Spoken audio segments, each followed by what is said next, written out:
Good day, ladies and gentlemen. Thank you for this opportunity to present. We are grade 4 from Instrumentation class 5B, and today we'll be discussing the Taurus Digitizer as part of our Microcontroller and Instrumentation System course.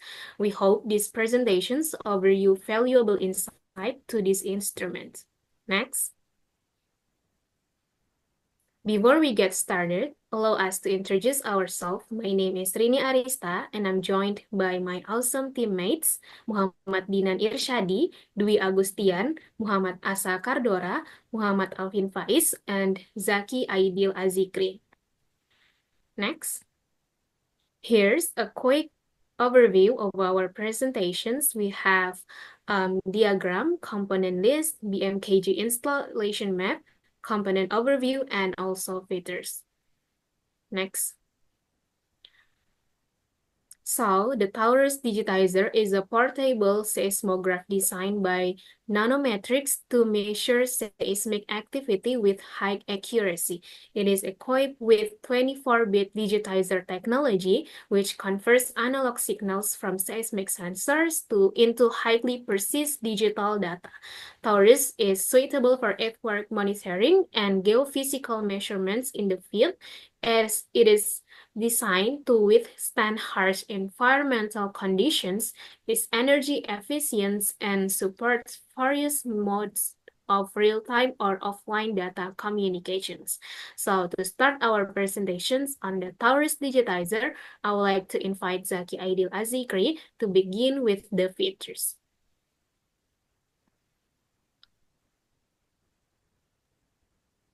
Okay, in this slide, we will talk about the features that Taurus Digitizer have. The number one is multi-channel support. Supports up to 3 channels for simultaneous measurements from multiple seismic sensors, enabling wider monitoring. Features number two is flexible data formats. Taurus supports a variety of data storage and transmission formats, including minisheet, JSON, and ASCII, and can perform real-time data transfers via the Nanometrics NP protocol. Features number three is remote access and web interface. Configuration and data access can be done locally or remotely via a network connection. Taurus can also be monitored and controlled via a web-based interface for easy remote access. The features number four is GPS timing. Has highly accurate time synchronization for seismic data analysis purpose, thanks to integration with GPS. Number five is removable storage. Users can easily replace or remove storage media in the field, such as CF cards or IDA hard disks. The features number six is flexible storage, capable of recording up to 608 days of data on a 40 gigabyte hard disk at 100 samples per second, and enabling long-term data collection. The next slide will explain by my friend Dwi Agustian. All right, the next feature is energy efficiency and advanced power management. The power consumption starts from 750 milliwatts in energy saving mode in 3.3 watts in full operation, making it ideal from field use with limited resources. Taurus also has the ability to turn off unnecessary components, such as the GPS receiver and power savings. Next, the recording of communication modes. Taurus has two main modes, namely buffered mode, when the data is stored locally, and then the communication mode, when data is piped directly to a central server from real-time analysis. And number 9 is auto-calibration and mass auto-centering, equipped with automatic features that allow calibration of seismic sensors with manual intervention, maintaining measurement accuracy. And number 10 is multiple sampling rates. Support multiple data sample rates for flexibility in seismic data capture according to research needs. Number 11 is network connectivity. Support live data stream over Ethernet networks or RS-232 serial communication for remote access. And then the last is environmental durability and rugged design. The Taurus is designed for use in extreme environments with temperature range from minus 20 degrees Celsius to 60 degrees Celsius, and at altitudes up to 3,000 meters. The design comes with protective seals to deal with harsh environmental conditions. Next, the diagram will explain by Muhammad Alvin. Okay, so the next is, if we can take a look of the diagram, we can see sensor, digitizer, communication, controller, and integrated user interface.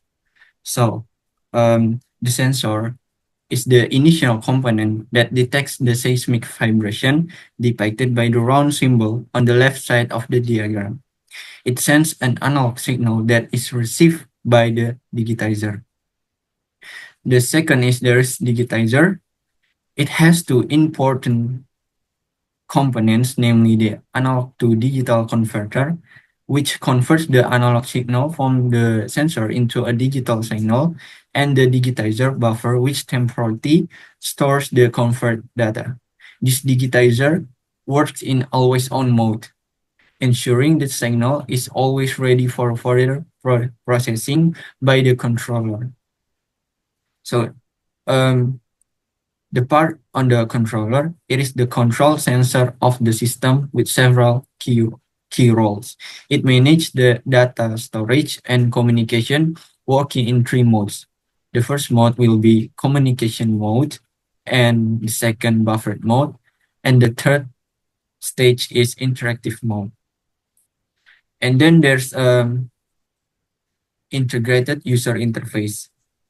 It consists of a color display and keypad. The display is active only in interactive mode, allowing users to interact with the system, such as monitoring status or setting configurations. The system workflow begins with the sensor detecting seismic vibration and converting them into an analog signal. The signal is then digitized by the digitizer and temporarily stored in a buffer. The digital data is passed to the controller, which is responsible for further processing, including the saving data to storage media, CF card or IDE drive, transmitting data through communication channels, and displaying information on the screen. So the next explanation will be Dinan about component list.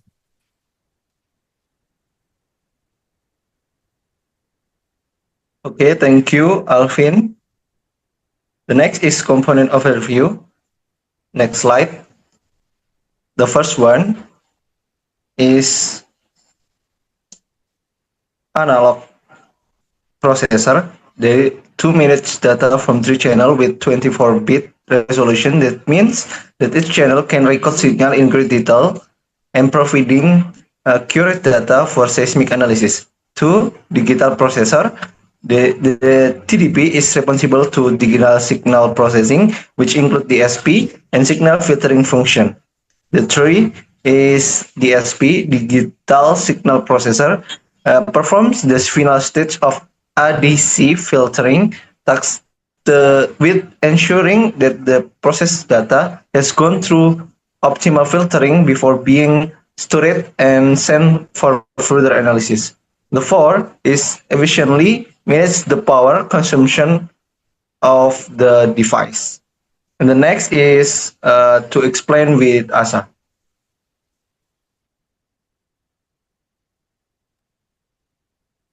Okay, component list number 5 is ARM, Digitizer Buffer Timing Controller, NMX Bus Controller, to control the digitizer buffer, timing, and communication through NMX bus. And then ensure efficient data synchronization, especially for managing data flow from the digitizer to the processor. so that its records seismic data is accurate, time, and well stored. Number 6, timing control processor, TCP, has 128 MB RAM and 64 MB flash memory. Manage the communication interface, runs Java-based code, and then manage the communication interface, allowing the device to interact with other device or the network. And then runs Java-based code, which provides flexibility in device management and user interface development. Number 7, text-based user interface, TUI. TUI is an integrated use interface equipped with a color screen and keypad. And the last, TBC, is as the backplane connecting various connector and internal pad. Provide internal connection between various components, ensuring data and signal can be exchanged especially within the device. Okay, for the closing statement, I will give to Rini Arista. Thank you. Okay, that's where our presentations on the Taurus Digitizer. Thank you all for your attentions. We hope you found this information insightful and look forward to any questions or feedback. Thanks again for being here today, and we're happy to discuss any thought you may have. Thank you.